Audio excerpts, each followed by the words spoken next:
qu'appelle-t-on lumière? Une sorte d'énergie spirituelle plus élevée, disons, par rapport à ce que nous ressentons dans ce monde avec nos sens naturels.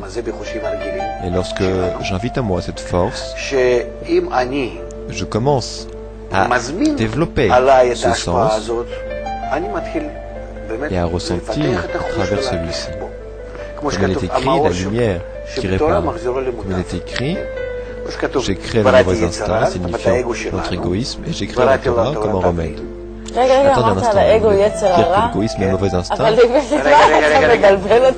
mais vous avez absolument raison. Le fait qu'il est mauvais ne signifie pas... Ah, peut-être que ce cas devrions-nous l'annuler. Non, pas l'annuler. Alors quoi? Le mauvais instinct? Quoi, nous avons un mauvais instinct? Non. Le fait d'être mauvais ne veut pas dire qu'il ne soit pas utile.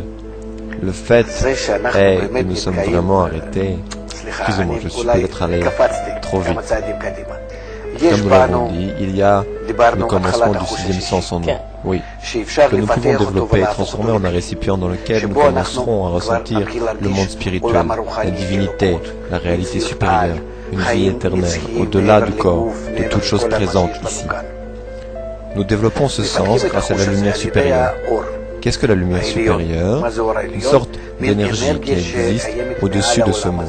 Comment attirer à nous l'influence de la lumière supérieure?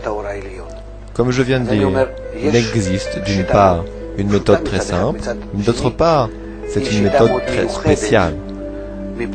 Parce que je n'ai aucun lien avec cette lumière, avec comment elle arrive et comment elle m'affecte, comment je peux l'attirer à moi. Autrement dit, j'ai le début d'un sixième sens, c'est-à-dire quelque chose de spirituel.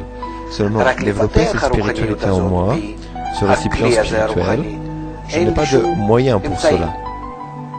Attirer d'en haut la lumière spirituelle, je peux le développer et l'agrandir. Comment y arriver? Je me trouve encore au degré d'un point par rapport à la spiritualité. C'est pourquoi les kabbalistes écrivent des livres. Des livres qui ont été écrits des mêmes endroits, degrés, acquis spirituels qu'ils ont atteints. D'où ils connaissent les forces, les lumières spirituelles. Et lorsque je commence dans ce monde-ci à étudier la sagesse de la Kabbale, et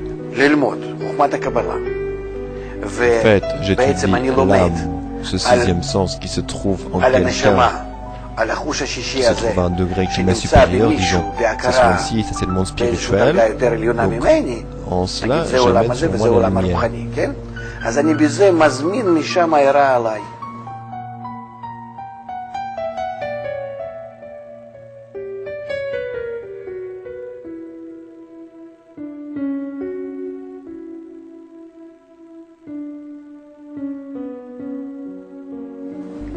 Il en est ainsi parce que je lis en fait quelque chose relatif à mon âme, à mon récipient de perception. Comme si j'étais au niveau auquel se trouve le kabbaliste, qui est écrit. Mais moi je ne m'y trouve pas, je ne sais pas ce qui est écrit. Je ne fais que de lire et je ne comprends pas.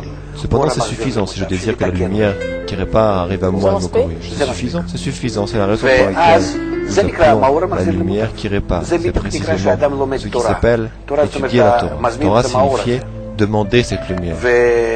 Alors, elle est claire, et après un certain temps, pas immédiatement, parfois même après quelques années, on atteint le point où le sixième sens s'ouvre. C'est-à-dire que ce point s'ouvre et devient un récipient, et alors commence à sentir et à faire partie des sentiments et acquis que l'écrivain du livre. Il n'existe pas d'autre méthode qui puisse élever l'homme au-dessus de ce monde pour la révélation de la divinité. Et ce, parce qu'aucune méthode ne peut amener à l'homme la lumière qui fait agrandir le récipient, le sixième sens, et donne à l'homme ce sentiment.